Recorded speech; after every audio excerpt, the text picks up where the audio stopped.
What's going on, YouTube? It's that black dude, and I'm back with another video. Don't it look like I be sniffing coke? I be rubbing my nose all the time like Ike. Bitch, what you say? The fuck? Huh? You seen that goddamn song, Anime? I make all this music here. All you got to do is sing. Alright. So, the verdict is out. Derek Chauvin was convicted of 3 counts. So he was convicted of first-degree manslaughter, second-degree manslaughter, and whatever that third count was, which was basically taking advantage of somebody who was like having a mental breakdown. Look, it's after 1 o'clock in the morning. I just got off, okay? So, black people are probably celebrating everywhere, but if I'm not mistaken, it looks like BLM is... The fuck? Look like they were still protesting, and they're out there in the streets. And like I said, old dude was charged with 3 counts. 3 counts. And like I say, a lot of people think that justice is served, and here's what I think. I think it might have been overserved. Now, originally, when I first saw the video, I thought like everybody else did, briefly, that there was a guy being straight up murdered in the street, just straight up kill. We're gonna kill this N-word, drag him out, and we're gonna do it. I thought that's what they did. Then more evidence came out that wasn't the case. Old dude was high. He asked to be laid down. Old dude kneeled on his neck, and supposedly that was illegal. Then more evidence come to find out that was a legal tactic that they are trained to do. Then more evidence came out that he had lethal doses of fentanyl, more than 4 times higher in his system, that would have killed him had he not been treated. And then all that stuff came together,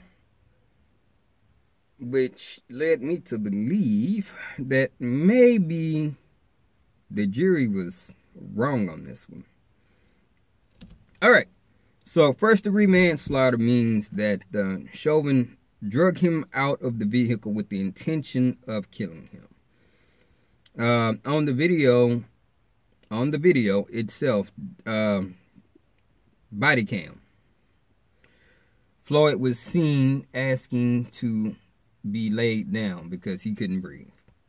So while he's in the vehicle, he's saying he can't breathe, and he's asked to be laid down.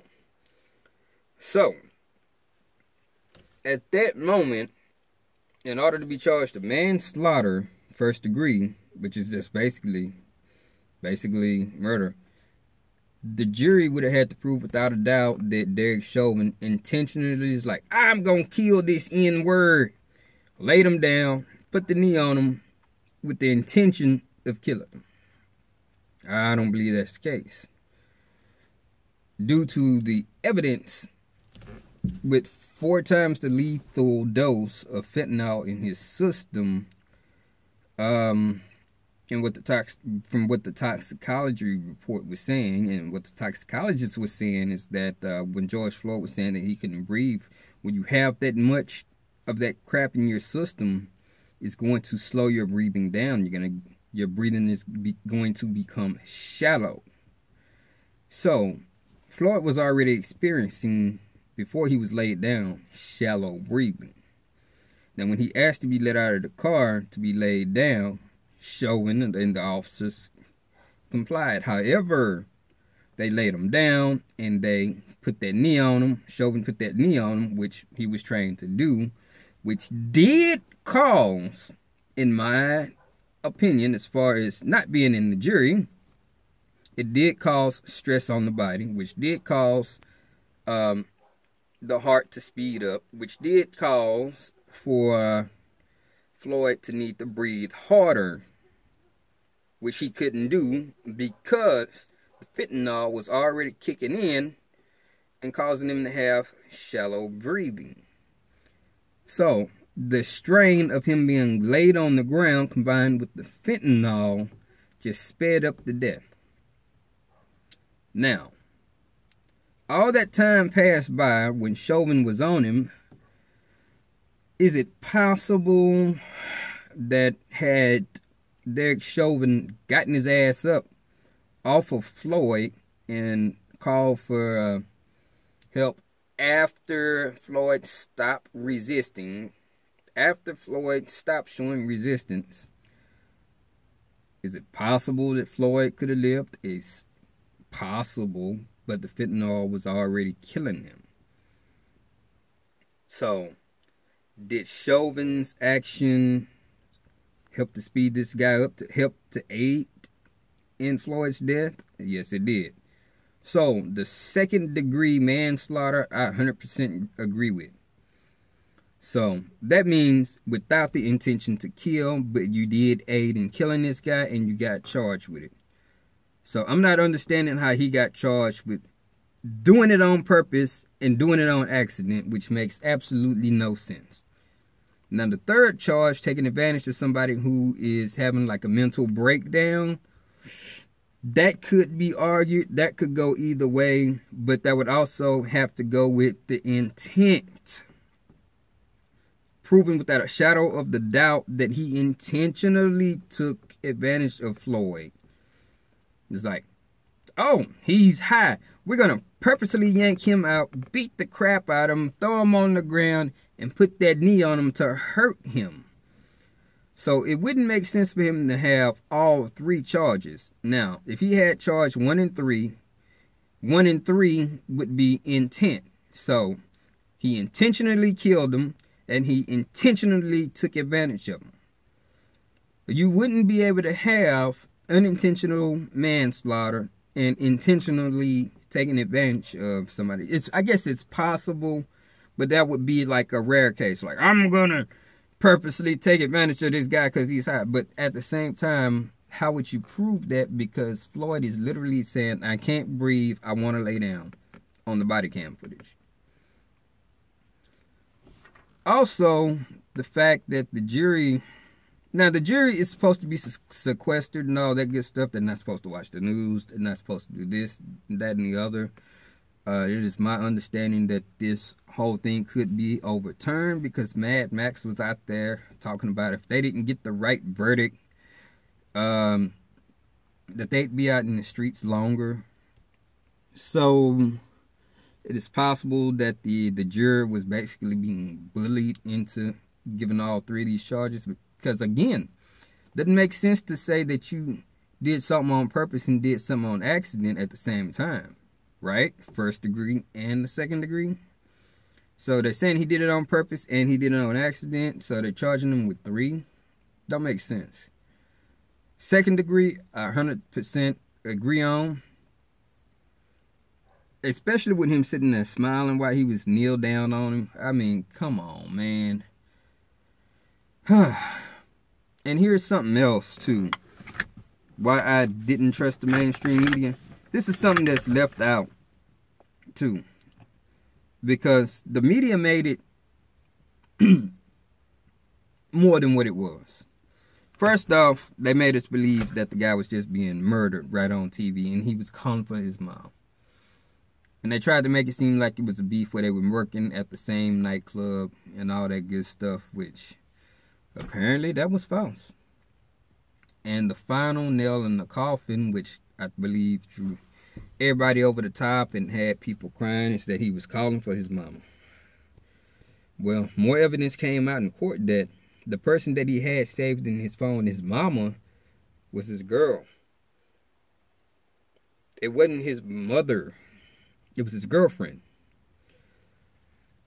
So, like, hey, mama, come here. Hey, mama, hey, little mama. You know, some guys call their girls mama.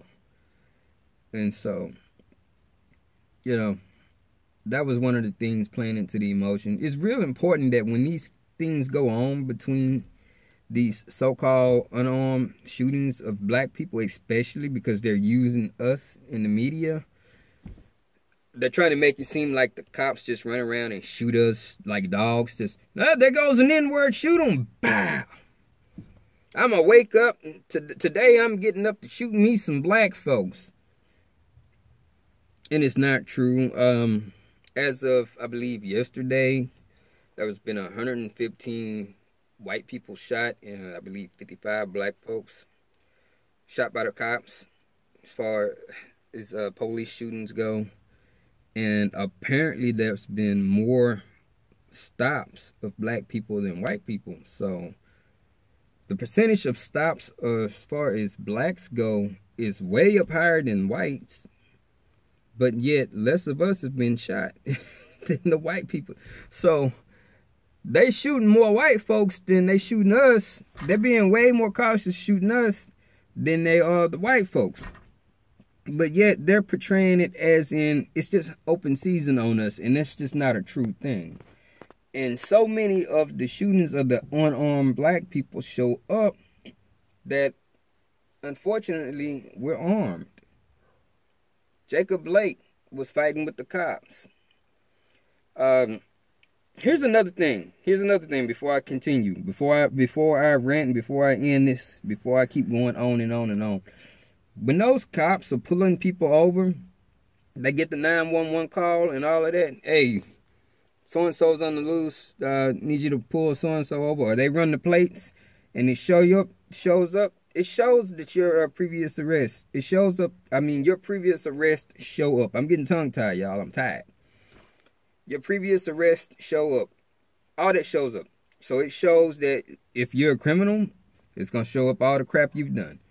If you're known for toting guns and all that, okay, well, I see this guy here had a couple of robberies. He's known to have a gun. He's robbed 3 or 4 people at gunpoint. He's prone to running from the cops. They put all this stuff in your notes. They can see that you got pulled over for speeding 2 weeks ago and you got a verbal warning. All that stuff shows up in your history. So these cops are not just literally pulling folk over because, oh, we're going to pull them over because they're black. They pull you over, they run your place. Oh, goodness. So-and-so got a warrant. Oh, crap. They got 5 gun crimes. We better proceed with caution. They get out and they be amped up. But again, like I'm saying, so many of these shootings where we're so-called unarmed is provably false. Jacob Blake shot 7 times in the back, fighting with the cops, known to be armed and dangerous, had just finished assaulting his baby mama, fought with the cops and heading to the car, told them to stop, had a gun. The little Spanish boy that got shot was known as Little Homicide. So apparently he had bodies already. They had a clip of him throwing away his gun. Right before he was shot, he yanked the gun out. Cop didn't know if he was finna shoot him or not. Apparently he yanked the gun out to throw it away, but he got shot. It's unfortunate, but he did. The other little dude that got accidentally smoked. Taser, taser, taser. That chick shouldn't even been a cop. I believe that's going to be manslaughter. Or should be a manslaughter charge. Shouldn't be a straight up murder charge. She didn't mean to kill him. That's 2nd degree manslaughter. And she should be fired. She better be fired. That didn't have anything to do with race. The guy who, that black and Mexican sergeant that got pulled over by the other Spanish sergeant and got pepper sprayed.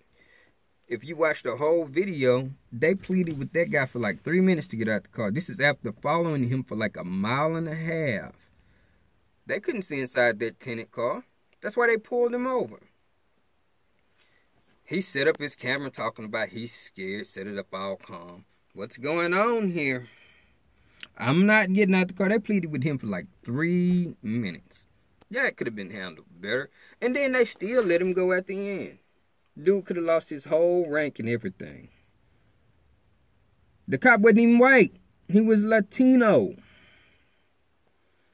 But anyways, guys, I'm finna end this right here. I believe justice might have been overserved. Maxine need to shut her ass up. These politicians, they need to stay out of the courtroom and stop giving their opinion, because I do believe the jury was swayed by politics. Chauvin, I believe, he's a dumbass, and I believe they're gonna probably retry this thing again. I believe he should be convicted of second-degree manslaughter, and they give him as much time as that requires, or whatever. But 3 counts to say that he did it on purpose and an accident and took advantage of somebody who was in a mental crisis state, who had lethal doses of fentanyl in him and was already dying, unfortunately, you know. I think that's a little much. Anyway, what are y'all thoughts? Peace out.